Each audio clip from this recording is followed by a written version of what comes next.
Hi guys, ఇప్పుడు మనం ఉన్నది గోటాల్లోని శ్రీ భక్తాంజనేయ స్వామి వారి ఆలయంలో.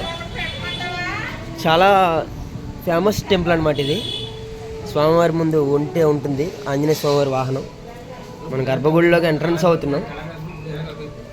స్వామివారి మూల చూపించను, కాకపోతే నేను చూపించాల్సి వస్తుంది.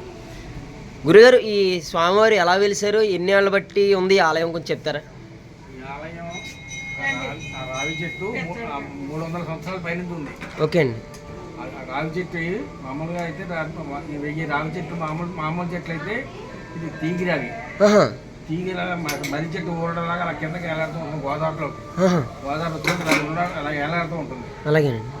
అది తీగి అనమాట. ఇది దానివల్ల ఇక్కడ ప్రతిష్ఠ జరిగి ఈ గుడి 80 సంవత్సరాల పైన. కానంటే ఇలాంటి ఈ విగ్రహం ముస్లింస్ దొరికింది. ఓకే. సాయిబు దొరికింది గోదావరిలో. అక్కడ పడవ మీద నడిపేవాడు. పడవ తగిలింది రాయి. అదేంటో తీసి చూస్తే ఆంజనేయ స్వామి అది తీసుకొచ్చి చెట్టు కింద పెట్టేయడం. ఓకే. చెట్టు కింద పెట్టి డైలీ ధర పెట్టడం, వెళ్ళి పడాలి. అలా అలా కాలక్రమేణా ఆ విగ్రహాన్ని తీసుకొచ్చి కోంట్లు బ్రాహ్మణులు కలిపి ఇక్కడ పెట్టారు. పెట్టి చిన్న గుడి కట్టారు. చిన్న గుడి కట్టి ఉత్సవాలు మొదలెట్టారు. ఉత్సవాలు మొదలెట్టి 70 సంవత్సరాలు అయింది.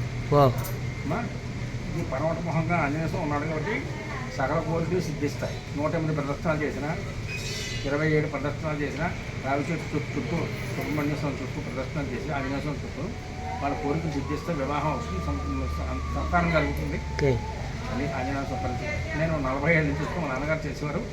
నేను 40 ఏళ్ళ నుంచి చేస్తున్నాను. సార్ మీ పేరు? సార్ సతీష్ అండి. ఇదండి స్వామివారి చరిత్ర. ఇక్కడ వెలవడానికి గల కారణం ఇవి. ఇలాంటి దేవాలయాలు ఇంకా చాలా ఉన్నాయి ఈ చుట్టుపక్కల. ఈ పందిరి వేసి ఈ హనుమంతపురం 5 రోజులు కూడా మనం 5 తారీఖు 13 తారీఖు 13 తారీఖు లాగా వేసుకుని 3వ తారీఖు నుంచి 7వ తారీఖు వరకు 7వ తారీఖు వరకు ఉత్సవం చేశారు. ఇది స్టేజీ కూడా గ్యాలరీ సిస్టమ్లా ఉంటుంది. గ్రామాలు మ్యూజికల్ నైట్లో వేస్తారు. గ్యాలరీ సిస్టమ్ ఎంతమంది వచ్చినా సరే 10,000 మందికి ఇంచుమించి స్టేజ్ సరిపోతుంది. పందిరి కూడా 5 లక్షల రూపాయలు పెట్టుకుని పందిరి వేశారు. ఇక్కడ అడవిలో తెచ్చి కదా. అవునండి. పందిరి వేయడం కూడా చాలా కష్టం. అవునవును. ఈ రోజుల్లో అవునండి, నిజమే. మనం తెచ్చేవారు కర్ర అయితే పలుకుబడి ఉపయోగించి కర్రలు తెస్తారు, పందిరి వేస్తారు. అంత ప్రాముఖ్యత ఉంది. జనం కూడా తీర్థ 5 రోజులు బాగానే వస్తారు జనం. ఇప్పుడు మంగళవారం కూడా వచ్చి వాళ్ళ మొక్కులు తీసుకుంటారు. అమ్మాయి ఉంది 100 కొబ్బరికాయలు మొక్కు ఉంది. చదువు అయితే చదువుతుంది. ఇంకా వేరే చూసి మొక్కు ఉంది. అలాగే చాలా థ్యాంక్స్ అండి. ముఖ్యమైన దేవాలయం ఇది స్వామివారిదండి. స్వామివారి యొక్క శ్లోకం కార్యసిద్ధి హనుమాన్ మంత్రం. అది ఆ యొక్క మంత్రం జపిస్తూ స్వామివారి ఆలయంలో 5 మంగళవారాలు 108 ప్రదక్షిణ చెప్పిన ప్రదక్షిణ చేసి 6వ మంగళవారం నాడు స్వామివారికి పూజ చేయించుకుని యథాశక్తిగా అన్నదానం చేసుకుంటే కనుక సకల కోరికలు కూడా నెరవేరుతాయి అన్నమాట.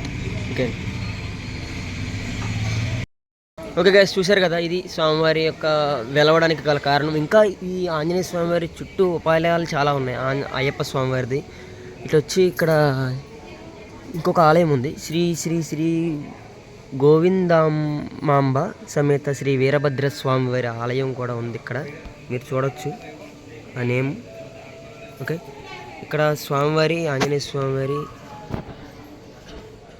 విగ్రహం చాలా బాగుంటుంది. అలాగే ఇక్కడ ఇంకా ఉపాలయాలు చాలా ఉన్నాయి. అమ్మవారి ఆలయం ఉంది, కనకదుర్గం తెలియదు. ఇక్కడ బ్యాక్ సైడ్ చూస్తే మనకి గోదావరి. ఇక్కడ ఇంతకుముందు ఇంత తడికి లేదు ఈ ఆకులతోటి. మొన్న జరిగిన మీటింగ్ అని చెప్పని ఉత్సవాలకు అని చెప్పని సంథింగ్ ఇలాగా అరేంజ్ చేశారనమాట. చాలా కష్టం అనమాట ఇంత కట్టడం. చూస్తున్నారు కదా, కర్రలతోటి ఇవన్నీ తీసుకొచ్చి ఇవన్నీ కట్టడం అనేది చాలా అసాధ్యమైన పని. వాళ్ళు ఏంటంటే ఎంత భక్తి శ్రద్ధలతో చేశారు, దాన్ని మనం నమ్మాలి. ఇలాంటివి చాలా ఉన్నాయి ఇక్కడ. ఇంకా చూస్తున్నారు కదా, మొత్తం చుట్టూ ఫుల్ ఓపెన్ అనమాట. దీన్ని ఇలా క్లోజ్ చేశారు. ఇక్కడ ఇంకొంచెం ఫ్రంట్కి వెళ్తే మనం రాజమండ్రికి వేసి ఒక్క నిమిషం గాయస్ మళ్ళీ చెప్పండి ఒకసారి. ఆ గుడి ఎవరు కట్టించారండి? అది అమ్మవారి గుడి. ఓకే, అతను ఓకే అండి. అది అతను ఒక ఎస్సీ. ఓకే అండి. ఆ కనకదుర్గమ్మ తల్లి ఆలయం ఇంకో ఏ ఆలయం కట్టించారండి? నలుగురు భక్తులు కట్టించున్నారు కలిపి కట్టించారండి. ఓకే. అది మాత్రం అభయాంజనేయ స్వామి అక్కడ కట్టారు. అది అతనే కట్టించారండి. Okay okay. అది కూడా కూర్చోడు 50 లక్షలు కట్టినాడు. నేను చూడండి గైస్, అతను ఒక ఎస్సీ, వాళ్ళ ఫ్యామిలీ కలిసి ఇది కట్టారంట. మీకు అర్థమవుతుంది కదా? అంటే మనం కులాల విభజన చేయించుకున్నాం, కులాల పరంగా విభజనించారు కానీ అందరూ హిందువులమే. అది మీకు అర్థమవుతుందా? దీన్ని బట్టి మీరు తెలుసుకోవాల్సింది చాలా ఉంటుంది. ఏంటంటే క్యాస్ట్ వేస్గా చూసుకుని మనం తక్కువ అంచనా వేస్తాం, వీళ్ళు తక్కువ వాళ్ళు ఎక్కువ. అదేం కాదు. ఇక్కడ దేవుడి విషయంలో ఎవరైనా సమానులే. ఇక్కడ మీకు అతను ఏ కులం అనేది పక్కన పెడితే అతను దేవుడికి ఎంత ఖర్చు పెట్టాడో చూడండి. దేవుడు అంటే ఎంత ఇష్టమో చూడండి. అది మీరు అర్థం చేసుకోవాలి. నెలవారీ జీతాలు లేవు. అబ్బా, ఎవరో వచ్చి 10 రూపాయలు వేస్తారు. 10 రూపాయలు రేరుగా వేస్తే 50, రేరుగా 100 రూపాయలు వేస్తే డైలీ 10 రూపాయలు. ఎంత డబ్బులు ఉన్న వాళ్ళు 10 రూపాయలు 5 రూపాయలు వేస్తారు. ఓకే అండి.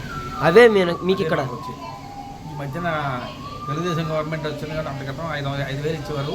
ఇప్పుడు చంద్రబాబు నాయుడు గారు ఏమో 10,000 ఇస్తామని అంటున్నారు. ఇంకా సందిగ్ధంలో ఉంది.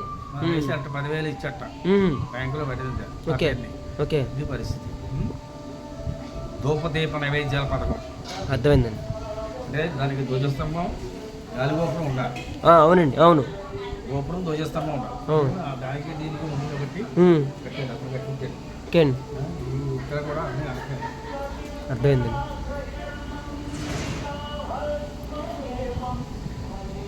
దేవుని విషయంలోనే, మనుషుల విషయంలోనే కాదు, రాజకీయాల విషయంలో కూడా మనం తెలుసుకోవాల్సింది ఏంటంటే, ఒక పార్టీ వచ్చింది కదా అని చెప్పని అది ఉన్నప్పుడు చేసిన కొన్ని మంచి పనులని ఇంకొక పార్టీ వస్తే కంపల్సరీ తీయకూడదు. దాన్ని ఆలోచించి ఆచరణలోకి తీసుకొని ఏది మంచిది ఏది చేయడని చెప్పి ఆలోచించి దాన్ని పరిగణనలోకి తీసుకుని దాన్ని తీయాలా వద్దని చూసుకుని అప్పుడు తీయాల్సిన అవసరం ఉంటుంది. ఎంతైనా సరే, ఎవరికైనా సరే. అలాగే ఆలయాల్లో పనిచేసే వాళ్ళకి కంపల్సరీ ఏదో ఒక విధంగా హెల్ప్ చేసే పరంగా ఉండాలి గవర్నమెంట్ అనేది. అది ఏ గవర్నమెంట్ అయినా సరే. మారేటప్పటికి ఏమవుతుందంటే వీళ్ళకున్న ఉపాధి కల్పించకపోగా ఉన్నది కూడా పోయే అవకాశం ఉంటుంది. అప్పుడు 5,000 ఇచ్చేవాళ్ళు, ఇప్పుడు 10,000 ఇస్తాం Chandrababu Naidu. Okay sir, maybe అది కంటిన్యూ అయితే ఇదే ప్రభుత్వం ఇంకొక 10 ఏళ్ళు ఎలాగ ఉంటే రావాల్సినవి వస్తాయి, మనకు కావాల్సింది కూడా జరుగుతుంది.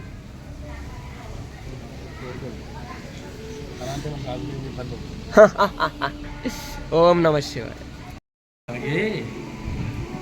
పిల్లలు లేరు, ఆడపిల్లలు ఉన్నారు. ఓకే అండి. మగపిల్లలు ఆడపిల్లలు లేరు. చుట్టాల పిల్లలు ఉన్నారు. 2 ఎకరాల పొలం అమ్మేసి వాళ్ళకి ఇచ్చేసారు. ఓకే. అయితే డ్రైవర్ వస్తే మన వాళ్ళు అడిగారు చర్చికి పెట్టమని అన్నాడు. ఓకే.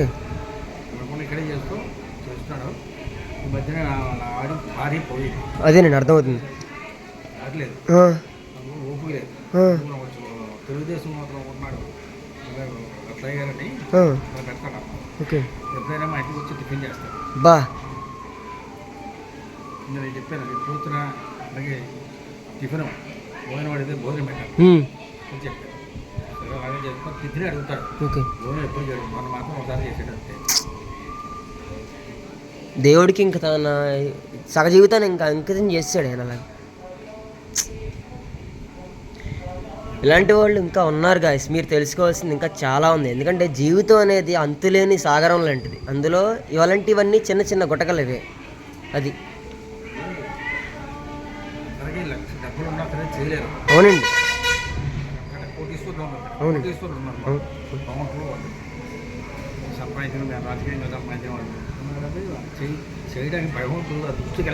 అవునండి, అవును, అవునండి, నిజమే. శాస్త్రంలో ఉంది, మనకి 100 రూపాయలు వస్తే 10 రూపాయలు దేవుడు ఖర్చు పెడతాడు. అవునండి. ఎందుకు వచ్చేది 100 రూపాయలు మనకి? ఆయన బట్టే కదా. గాలి ఎవరిది? ఆయనదే. దృష్టి భగవంతుడు. అవును.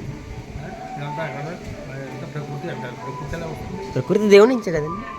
ప్రకృతి దేవుడు ఇదివరం మానవుడికి తిండి, నీరు, అగ్ని, ఎంత వాయువు, ఎంత భగవంతుడు ఇచ్చారు. అవునండి. నాకంటే సినిమాలు వస్తే అభివృద్ధి తెలుస్తుంది. నిజమే. అవును, అది నిజమండి. ఇందులో తెలుస్తున్న విషయం అంతా కూడా ఈశ్వరుడు అంటే ఏమిటి మూలకారుడు ఈశ్వరుడే, తర్వాత విష్ణువు బ్రహ్మ. అవునండి. విగ్రహం కూడా తీయి. చూడండి అమ్మవారిని.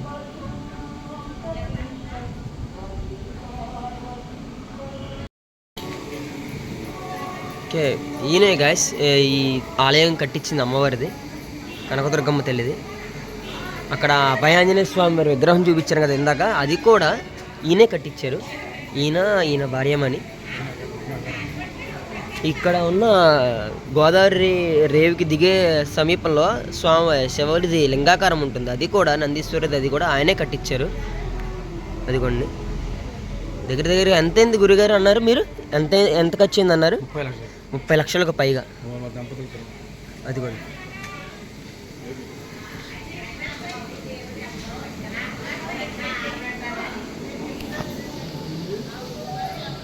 చూశారు కదా, వీళ్ళే అక్కడ కూర్చున్నారు ఆయన చేశారా. ఇక్కడ మనం దీన్ని బట్టి అర్థం చేసుకోవాలి ఏంటంటే, దేవుడి విషయంలో ఎవరైనా ఒకటే, దేవుడు ఎవరితో ఏం చేయించుకోవాలో అది కంపల్సరీ వాళ్ళతో చేయించుకుంటాడు. మీకు అది తెలుసుకోవాలి. ఏంటంటే ఒక క్యాస్ట్ పరంగా చూస్తూ మన కులం పరంగా కించింపజేయకూడదు ఎవరినైనా. ఎందుకంటే దేవుడు ఇప్పుడు ఎవరితో ఏ పని చేయించుకుంటారో తెలియదు. దేవుడికి లేని భేదం మనకెందుకు? దీన్ని బట్టి మనం తెలుసుకోవాల్సింది ఏంటంటే, దేవుడు విషయంలో అందరూ సమానులే. ఇక్కడ మీరు చూస్తే అన్నదానం కూడా చేస్తూ ఉంటారు. అన్నానికి ఇక్కడే ఇక్కడ వంటశాల కూడా ఉంది, అక్కడే ఉండి అక్కడే అన్నదానం కూడా చేస్తూ ఉంటారన్నమాట. ఇక్కడ ఇంకొకటి ఏంటంటే విషయం, ఇక్కడ చాలా మటుకి గురువుగారు ఎంత బాధపడారంటే అంత బాధపడ్డారు. ఈ గవర్నమెంట్ విషయంలో కొంచెం సఫర్ తగ్గింది ఆయనకి. ఇంకా డెవలప్మెంట్ అవ్వాలి గాయస్. ఎందుకంటే ఇలాంటి ఆలయాలు చాలా ఉన్నాయి. అక్కడ పనిచేసే ఎవరికైనా సరే అందాల్సినంత శాలరీ అయినా ఏదైనా సరే గవర్నమెంట్ ద్వారా వెళ్ళట్లేదు. కానీ అది ఇన్ గవర్నమెంట్ అంటే గవర్నమెంట్కి సంబంధించింది కాకపోయినప్పుడు ఏమవుతుందంటే, వాళ్ళకి రావాల్సింది జీతం ఏంటి, లైఫ్ గడవడం ఏంటి, చాలా కష్టంగా ఉంటుంది. అలాంటప్పుడే గవర్నమెంట్ ఎలాంటి వాళ్ళని కొంచెం అండర్లోకి తీసుకొని వాళ్ళకి హెల్ప్ చేయాల్సిందిగా నేను మామూలుగా కోరుకుంటున్నాను అనమాట.